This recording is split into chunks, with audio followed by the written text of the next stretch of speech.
I'm holding a photograph right now. Our wedding photo. Greg and I, 8 years ago, standing under that ridiculous flower arch my sister insisted we needed. I'm in my white dress, he's in his suit, and we're both grinning like idiots because we couldn't believe we actually found each other. 8 years. 8 beautiful years of marriage. Until one letter destroyed everything I thought I knew. Hi, I'm Sharon and I have a story to tell you. We met at Rossetti's, this little Italian restaurant where I was waitressing to pay my bills. Greg came in one night after work. He was a senior manager at a tech company, always stressed, always busy. But when he sat in my section, something just clicked. He made me laugh. I made him forget about whatever deadline was eating at him. By the end of his meal, he'd asked for my number. 6 months later, we were engaged. A year after that, I was walking down the aisle toward him, saying vows I meant with every fiber of my being. For better or worse, in sickness and in health, till death do us part. Greg looked at me that day like I was the only person in the world, like he couldn't believe his luck. 8 years of movie nights on the couch, Sunday morning pancakes, his terrible jokes, my even worse singing in the shower, arguments about whose turn it was to take out the trash, makeup kisses, anniversary dinners, plans for the future. I thought we were happy. I thought we were solid. I thought I knew my husband. It was a Tuesday, just a regular Tuesday morning. Greg left for work like he always did. I was making coffee in the kitchen when he came downstairs, already dressed in his usual work clothes, slacks, button-down shirt, that blue tie I'd gotten him for Christmas. "Morning, babe," Greg said as he kissed my forehead. His lips were warm, familiar, safe. "Morning. Coffee's almost ready," I replied. "You're the best." He grabbed his coffee mug, the one that said, "World's okayest husband," that I'd bought him as a joke, and his briefcase. "What time will you be home tonight?" I asked. "Probably around 6. We've got that project deadline, but I should be able to get out on time." "Okay, I'll make that pasta you like." "Perfect," he smiled. He walked to the door, then suddenly turned back. Before I could say anything else, he crossed the kitchen and pulled me into a tight hug. So tight I could barely breathe, like he didn't want to let go. "I love you so much, babe." He whispered into my hair. I laughed, a little confused by the intensity. "I love you too. You okay?" "Yeah," he said, finally releasing me. "Just have a good day, okay?" "You too." The door closed behind him. That was the last time I saw my husband. At least, the last time I saw him as the man I thought I knew.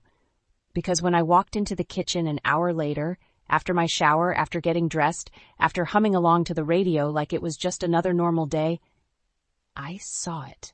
A white envelope on the kitchen counter, my name written on the front in Greg's handwriting. Pause. My stomach dropped before I even opened it. Some part of me already knew. Some instinct screaming that everything was about to change. My hands were shaking as I picked it up, tore it open, and read the words that would shatter my entire world. "Dear Sharon, by the time you read this, I'll be gone. I know this is cowardly. I know you deserve better than a letter. You deserve a conversation, an explanation, a chance to understand. But I can't give you that. I can't look you in the eyes and say what I need to say. I've been thinking a lot lately about my life, about the things I've missed, the experiences I never had, and I realized something that's been eating at me for months now. I got married young. We got married young. And I love you, Sharon. I do. But I can't shake this feeling that I've missed out on so much. I want to try things without thinking about a wife waiting at home. I want to experience life on my own terms, without being tied down. I'm not with anyone else. I'm not cheating. This isn't about another woman. This is about me needing to figure out who I am without being someone's husband. I know this will hurt you. I know you'll be angry. Maybe you'll hate me. That's okay. You should hate me. I deserve it. But I need you to know, this isn't your fault. You've been an amazing wife. You've done nothing wrong. This is all me. My issue. My need for something different. I'm sorry, Sharon. I'm so sorry. Love, Greg. I read it 3 times, then 4, then 5. Each time, the words made less sense. I want to experience life without being tied down.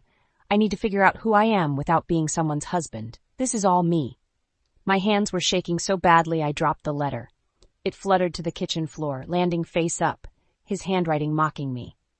8 years of marriage, and he just left with a letter. I grabbed my phone, hands trembling, and called him. Straight to voicemail. I tried again. Voicemail. Again. Voicemail. I switched to texting, my fingers flying across the screen. Greg, what the hell is this? Call me. Now. Please, we need to talk about this. I don't understand. What did I do wrong? The messages turned green. Delivered, but not read. Then I noticed it. That little detail that made my stomach drop even further. The blue checkmark next to his name was gone. He'd blocked me. I stood there in my kitchen, phone in hand, staring at the screen like it might suddenly change, like this might all be some terrible joke. But it wasn't. Greg was gone, and he'd made sure I couldn't reach him. I didn't sleep that night. I couldn't. I kept replaying everything in my head, the way he'd hugged me that morning, the way he'd said, "I love you so much," the letter on the counter. None of it made sense. By 6 a.m., I couldn't take it anymore. I grabbed my phone and started calling. First, his fishing buddies. "Hey, it's Sharon. Have you heard from Greg?" There was a pause on the other end, an uncomfortable pause. No, Sharon, sorry. Haven't heard from him. Everything okay?" "No, everything's not okay. He left me, yesterday. Just left a letter and disappeared." "What? That doesn't sound like Greg. Are you sure?" "I'm sure. If you hear from him, please tell him to call me." Yeah, of course. I'm sorry, Sharon." I hung up and called the next one, then the next. Same story from all of them. "Haven't heard from him. Sorry, Sharon." Then I called his work. "Titan Technologies, how may I direct your call?" "Hi, I need to speak with Gregory Harrison, please. He's a senior manager in the software division." "I'm sorry, who?" "Gregory Harrison. He's been there for 6 years." "Let me check." "Oh, Gregory Harrison. He's no longer with the company." My stomach dropped. "What do you mean he's no longer with the company?" "He resigned. His last day was 2 weeks ago." 2 weeks ago. 2 weeks? He quit 2 weeks ago? "Yes, ma'am. Is there something else I can help you with?" I hung up without answering. He quit his job 2 weeks before he left me. He'd been going to work every day, kissing me goodbye, coming home at 6, acting completely normal, all while planning his exit. I called his parents next. My hands were shaking so badly I could barely dial. "Hello?" His mother's voice warm and familiar. "Hi, Margaret, it's Sharon." "Sharon, how are you, dear?" "Have you heard from Greg?" "Greg? No, not recently. Why, is everything all right?" The concern in her voice sounded genuine. Too genuine. "He left me. He left a letter yesterday saying he needs freedom, and then he just disappeared. I can't reach him. He blocked my number." "Oh my God, Sharon, I had no idea. That doesn't sound like our Greg at all." "If you hear from him, please tell him to call me." Of course, dear. I'm so sorry. This must be so hard for you." I called his sister next, his brother, his cousin Ashton. Everyone said the same thing. "We haven't heard from him." "That's so strange. We'll let you know if he contacts us." But there was something in their voices. Something I couldn't quite place. By that afternoon, I was sitting on the couch, staring at my phone, replaying every conversation in my head. Was there a sign? Something I missed? He said there was no other woman, but was he lying? I grabbed my laptop and pulled up his social media. His Facebook was still active, but nothing new. No posts, no pictures, no tags. His Instagram was the same. Last post was from 3 weeks ago, a sunset photo he'd taken on one of his fishing trips. Nothing suspicious. No signs of another woman. But that didn't mean anything, did it? He could have a burner phone, a secret account.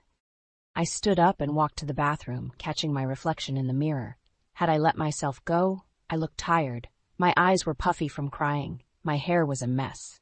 But was that it? Had Greg gotten tired of looking at me? I was 34. Not ancient, but not 25 anymore either. Maybe he wanted someone younger. Someone who still had that sparkle I used to have before I became a housewife. Did I stop trying? Stop making an effort? God, when was the last time I dressed up for him? Really dressed up, not just thrown on jeans and a t-shirt. The thoughts spiraled, each one worse than the last. Maybe he was with someone else. Maybe he lied in the letter to make himself feel better. Maybe I wasn't enough. Maybe I never was. 2 weeks had passed since Greg left. 2 weeks of crying myself to sleep in our bed. 2 weeks of staring at my phone, hoping he'd unblock me. 2 weeks of calling everyone we knew and coming up empty. And now, reality was setting in. I was a full-time housewife. I hadn't worked in 5 years, not since Greg had asked me to quit my job. "You don't need to work, babe. I make enough for both of us. Just take care of the house. Take care of us. That's all I need," he'd said. And like an idiot, I'd believed him. I'd trusted him. Now he was gone, and I was stuck with bills I couldn't pay on my own. I was checking the mail when I saw it. A letter from First National Bank. I tore it open right there on the sidewalk. "Dear Mrs. Harrison, this letter is to confirm that mortgage account 874533921 has been paid in full as of October 15th. The remaining balance of $127,483.16 was satisfied via wire transfer. The property title has been transferred to Sharon Marie Harrison as sole owner. Congratulations on your paid-off home." I read it 3 times, then 4. The letter fluttered in my shaking hands. October 15th, 2 months ago. I called the bank immediately to verify. The representative confirmed everything. The mortgage had been paid in full on October 15th via wire transfer from our joint account.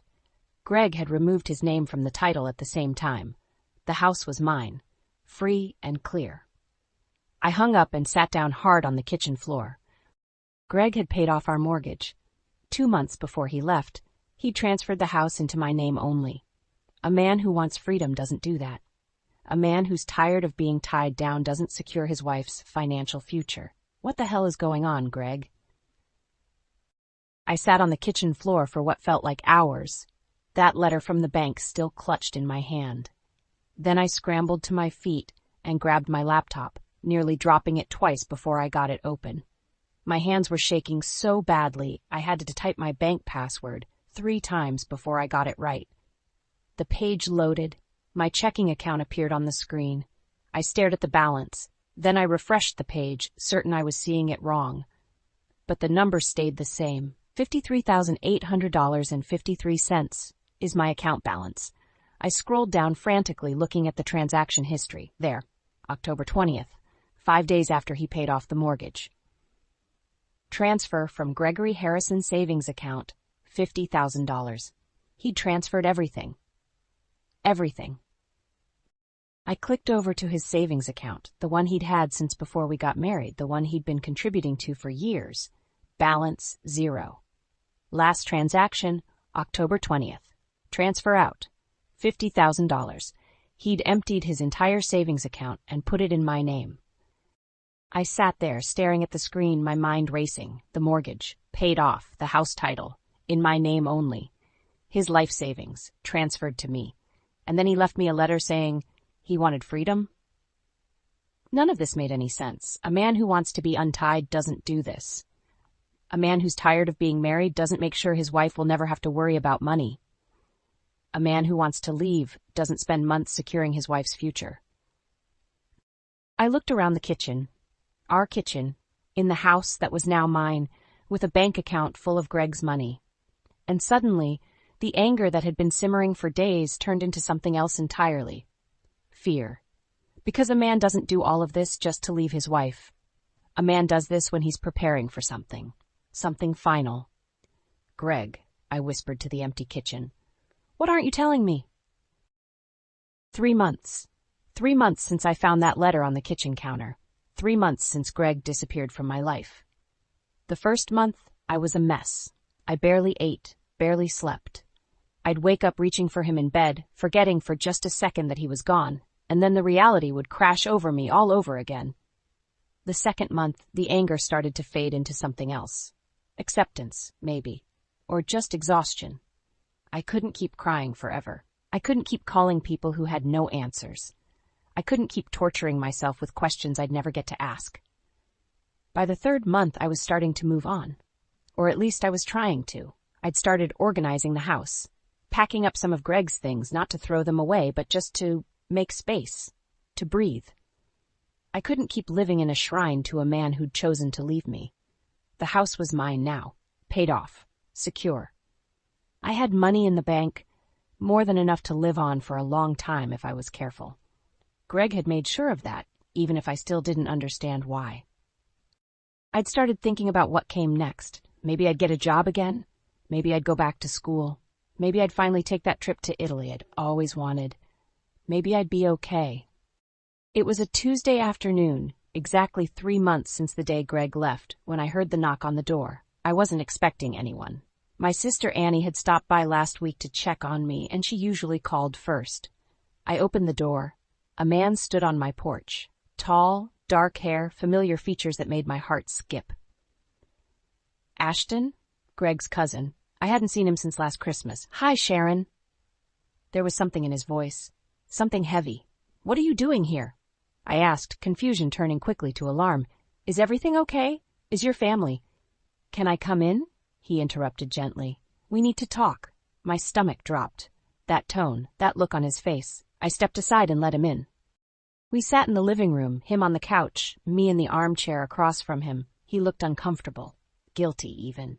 Ashton, what's going on? I asked, my voice shaking. He took a deep breath. Sharon, the family couldn't do it anymore. Watching Greg and watching you not know. It was cruel. So I volunteered to come tell you. Tell me what? Greg's in Arizona. He moved back to his parents' house 3 months ago. My heart stopped. You knew. My voice came out as a whisper. This whole time you knew where he was? Sharon, I called you. My voice rose, anger flooding through me. I called you 3 months ago, desperate, asking if you'd heard from him, and you lied to me. I know, and I'm so sorry. Greg made us promise. I don't care what Greg made you promise. I stood up, shaking. I was your friend too. I was family, and you all just lied to my face while I was falling apart? You're right, Ashton said quietly. You're absolutely right. We should have told you. But Sharon, Greg is dying. The room tilted. What? Stage 4 pancreatic cancer, Ashton said, his voice breaking. He was diagnosed 5 months ago. It had already spread to his liver. The doctors gave him 6 to 12 months. I couldn't breathe. That was 5 months ago, Ashton continued. He's been in Arizona for 3 months now, which means... He doesn't have much time left, I finished, my voice hollow. Ashton nodded. I sank back into the chair, my mind racing. Cancer. Greg had cancer. Stage 4. Dying. He left you because he didn't want you to watch him die, Ashton said. He thought if he made you angry enough, you'd move on. You'd hate him instead of mourning him. He was trying to protect you. Protect me? I looked up at him, tears streaming down my face. He left me thinking I wasn't enough, that he was tired of being married to me. He let me think I'd failed him somehow. And suddenly, memories came flooding back. The weight loss. I'd noticed it in August, his shirts fitting differently, his face a little more drawn. Are you losing weight? I'd asked him one morning. Yeah, I'm on a diet, he'd said quickly. Trying to get back in shape? He'd changed the subject immediately, and the stomach aches. There'd been a night in September when I'd found him in the bathroom at 2 a.m., pale and sweating. Greg, what's wrong? Just an upset stomach, something I ate. Maybe you should see a doctor. I don't need a doctor, Sharon, he'd snapped. Stop worrying about it. I'd backed off, hurt. He'd apologized later, blamed work stress. I'd believed him. He was hiding it, I said, my voice barely above a whisper. All those months, he was hiding it from me. He didn't want you to know, Ashton said gently. He was already planning to leave. I put my head in my hands, sobbing. Cancer. All this time. The paid-off mortgage. The transferred savings, the way he'd hugged me so tight that last morning, it all made sense now, and I'd spent 3 months hating him for it. Take me to him, I said, looking up at Ashton. Right now, take me to him. Sharon, I don't know if... That fool, I said, standing up. That absolute fool. Take me to him, now. Ashton looked at me for a long moment, then nodded. Okay, let me call my family first. Greg's going to be furious with me. Good, I said, wiping my tears. He should be. While Ashton stepped outside to call his family, I ran upstairs and packed a bag with shaking hands. Clothes, toiletries, whatever I could grab. Then I called Annie and explained everything. Greg was in Arizona. He was dying. I needed her to check on the house. She agreed immediately, told me not to worry about anything, just go be with him. 20 minutes later, I was in Ashton's car, heading east toward Arizona. About 30 minutes into the drive, guilt hit me. I apologized to Ashton for dragging him right back out without even offering him water or coffee after his 6-hour drive to get to me. He shook his head and told me not to worry. I just found out my husband was dying, and getting me to Greg was all that mattered. The first hour of the drive was mostly silent. My mind wouldn't stop spinning. Cancer. Greg had cancer. He'd known for 5 months. Ashton told me Greg had found out in late July. He'd been having symptoms: stomach pain, weight loss, jaundice. By the time he went to the doctor, it was already stage 4, spread to his liver. And suddenly I remembered all the signs I'd missed. The weight loss in August that he'd blamed on a diet. The stomach aches in September when I'd begged him to see a doctor, and he'd snapped at me to stop worrying. He'd been hiding it from me all along, already planning to leave. I asked Ashton how Greg had been these past 3 months. He told me Greg had lost a lot of weight, that the pain was bad some days, that I needed to prepare myself. He didn't look like the Greg I remembered. Greg had been miserable, Ashton said. He'd thought leaving me was the right thing to do, but it had been killing him. The guilt, the regret, missing me. Ashton explained that the whole family had decided I needed to know. They'd had a big argument with Greg about it, told him what he did was cruel, that I deserved the truth and the right to make my own choice. Greg had fought them on it, said he was protecting me, but his mother had finally said, "Gregory, you're not protecting Sharon, you're punishing her. That's not love, that's cowardice." After that, Greg went quiet. The family decided together they couldn't watch this anymore. It was cruel to both of us. By the time we crossed into Arizona, the sun was setting, painting the desert in shades of orange and pink. Ashton told me we were about an hour away. My stomach twisted into knots. 1 hour until I saw Greg again.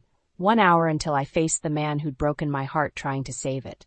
I was angry. I was heartbroken. We pulled up to a small house on a quiet street just as the last light was fading from the sky. Greg's childhood home. I'd been here before. Holidays, family gatherings. I'd sat on that porch with Greg, drinking lemonade his mom made, laughing about something I couldn't even remember now. Back when everything was normal. Back when Greg was healthy. Ashton turned off the engine and looked at me. "You ready?" No, I wasn't ready. But I nodded anyway. As we walked up to the house, the front door opened. Greg's mother, Margaret, stepped out onto the porch. Her eyes were red, like she'd been crying. "Sharon," she said, her voice breaking. She pulled me into a tight hug. "I'm so sorry. I'm so sorry. We lied to you when you called. Greg made us promise, but that doesn't make it right. You were suffering, and we kept lying." "It's okay," I whispered, even though it wasn't. "Not really." "No, it's not," she said, pulling back to look at me. "You deserved to know. You deserved the choice. We should have told you sooner." Greg's father appeared in the doorway behind her. He looked tired, old, like the past few months had aged him years. "Sharon," he said quietly, "he's inside, on the back porch. He doesn't know you're coming." My heart was pounding so hard I could hear it in my ears. How is he right now?" I asked. Margaret's eyes filled with tears. "He's having a good day today. He's lucid. Awake. But Sharon, he's not the same. Please prepare yourself." I nodded. Ashton squeezed my shoulder. "You want me to come with you?" "No," I said. "I need to do this alone." I walked through the house, past the living room where family photos lined the walls, past the kitchen where I could smell something cooking, toward the back door. My hands were shaking. Through the screen door I could see him. My husband Greg, sitting in a chair on the back porch, staring out at the desert. And Ashton was right. He didn't look like the Greg I remembered. He was thin, so thin. His clothes hung off him like they were 2 sizes too big. His face was gaunt, his cheekbones sharp. There was a yellowish tint to his skin, the jaundice Ashton had mentioned. But it was him. It was still Greg. I pushed open the screen door. The sound made him turn, and when he saw me, his entire face crumpled. He didn't say anything. He just started sobbing. Deep, broken sobs that shook his thin frame. "I'm sorry." He choked out between sobs. "I'm so sorry. I'm so sorry." He couldn't stop. He just kept crying, his hands covering his face. "I just didn't want you to have a hard time. I'm sorry. I'm so sorry." All my anger, all my rehearsed words, everything I'd planned to say on that 6-hour drive, It all evaporated. I crossed the porch and wrapped my arms around him. He felt so fragile, so different from the man who used to pick me up and spin me around in our kitchen. But he was still Greg. He was still my husband. "Shh," I whispered, holding him as he sobbed into my shoulder. "I'm here. I'm here now." "You weren't supposed to see me like this," he cried. "You weren't supposed to know. Sharon, you weren't supposed to—" "Stop," I said firmly, pulling back to look at him, my own tears streaming down my face. "Just stop." I knelt down in front of him so we were eye to eye. "Do you remember what we promised each other?" I asked, my voice shaking. 8 years ago, in front of everyone we loved. Greg looked at me, tears still streaming down his face. "For better or worse, in sickness and in health, till death do us part." I took his hands in mine. They were so thin now, but they were still his hands. "I meant every word, Gregory Harrison. Every single word." "That wasn't your choice to make," I continued, my voice breaking. "You don't get to decide when our marriage ends. Death does, not you, not a letter, not your fear." "I couldn't watch you suffer," he whispered. "Sharon, I couldn't stand the thought of you watching me die, of you having to take care of me, of you seeing me fade away." "That wasn't your choice to make." My voice rose. "I'm your wife. You don't get to protect me from the hard parts. You don't get to decide what I can handle." Greg looked down at our joined hands, sobbing quietly. "I'm staying," I said firmly. "It's my choice to make, and I'm staying." "Sharon, no. You don't understand what this is going to be like." "I don't care what you want right now, Greg. You lost that vote when you left me a letter and disappeared. I'm deciding now, and I'm not going anywhere." Behind us, I heard the screen door open quietly, Margaret and Ashton standing there watching. Margaret spoke softly. "She's staying, Gregory. She's welcome here as long as she needs to be." Greg looked at me, really looked at me. This woman who'd tracked him down, who'd quoted their vows at him, who was refusing to leave. "Okay," he finally whispered, defeated. "Okay." He pulled me close, holding me as tightly as his weakened body could manage. I held him back, careful not to hurt him, but not letting go. "Now," I said, pulling back and wiping both our tears, "I want to know everything. How much time do we have?" Greg told me everything that night, the diagnosis in July, stage 4 pancreatic cancer, already spread to his liver, 6 to 12 months, 5 months ago. He'd refused chemotherapy. It would only buy a few terrible months and drain everything he'd saved for me. Now, doctors said he had 3 to 6 months left, maybe less. I moved into his childhood bedroom. His parents gave us space, but stayed close when we needed them. The days fell into a rhythm, good days and bad days. On good days, Greg was lucid. We'd sit on the back porch and talk about everything. Our wedding, our first apartment, 8 years of memories. On bad days, the pain was too much. He'd lie in bed, heavily medicated, drifting in and out. I'd sit beside him, holding his hand. "I should have told you," he said one afternoon watching the sunset. "The moment I got the diagnosis." "Yes, you should have." "I was scared. I thought if I left, if I made you angry enough, you'd move on faster." "That was stupid." "I know." He paused. "I wasted 3 months we could have had together." "I know you're sorry, and I forgive you." 2 weeks after I arrived, Greg told me about the life insurance policy. "I took it out the day we got married. You're the beneficiary. The paperwork is at home. Pinnacle Life Insurance. I've been paying it for 8 years. Promise me you'll use it. Live your life. Be happy." "I promise," I whispered. 3 weeks after I arrived, Greg woke from a nap with unusual clarity. "Sharon, promise me you'll live your life to the fullest. Promise me you'll be happy," he said once again. "I promise." He smiled. "Thank you." 2 days later, Greg slipped into unconsciousness. The hospice nurse said it would be soon. Days, maybe hours. I didn't leave his side. His family came to say goodbye, one by one, but they always left me alone with him. On the 3rd day, late afternoon, Greg opened his eyes one last time. "Sharon," he whispered. "I'm here. I'm right here." I said. He looked at me like he was memorizing my face. "I'm the luckiest man in the world, being married to the most beautiful woman. Remember your promise." "I will. I promise." I whispered.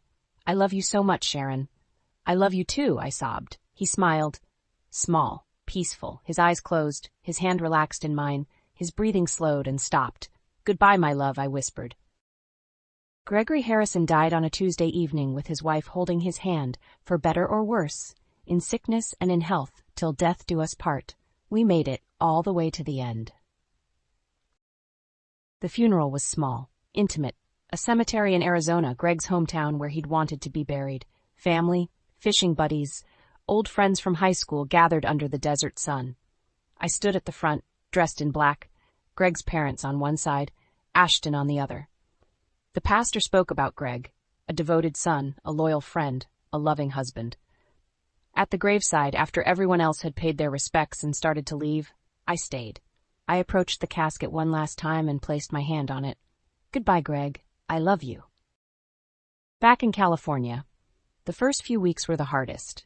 I grieved, I cried, I let myself feel everything I'd been holding back while I was being strong for Greg in Arizona.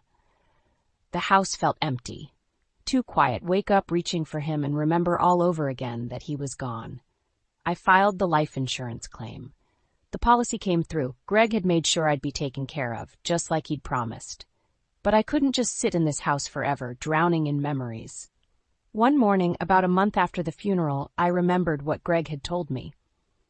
Promise me you'll live your life to the fullest. Promise me you'll be happy. So I started looking for work. It had been 5 years since I'd had a job, 5 years since Greg had asked me to stay home. But I needed something. Structure. Purpose. A reason to get up in the morning that wasn't just surviving another day without him. Maybe being busy would help me heal. Slowly. I updated my resume, started applying to positions, admin work, customer service, anything that would get me out of the house and back into the world. It felt strange at first, scary, even, but it also felt like moving forward, and I think that's what Greg would have wanted. I looked down at my wedding ring, still on my left hand. I wasn't ready to take it off yet. Maybe I never would be, but I was ready to start living again. For Greg. And for me. And there you have it, Sharon's story. Sometimes the people we love make the worst decisions for the best reasons. But love means showing up anyway. It means keeping your promises no matter how hard it gets. If you enjoyed this story, do me a favor, hit that like button and subscribe. It really means the world to me. Where are you listening from? I'd love to know. Drop a comment below. This is Melodic Vengeance, and I'll catch you in the next story. Take care, everyone. If you enjoyed this video, hit that like button and drop a comment below. Don't forget to follow for more content just like this. Thanks for watching. Catch you next time.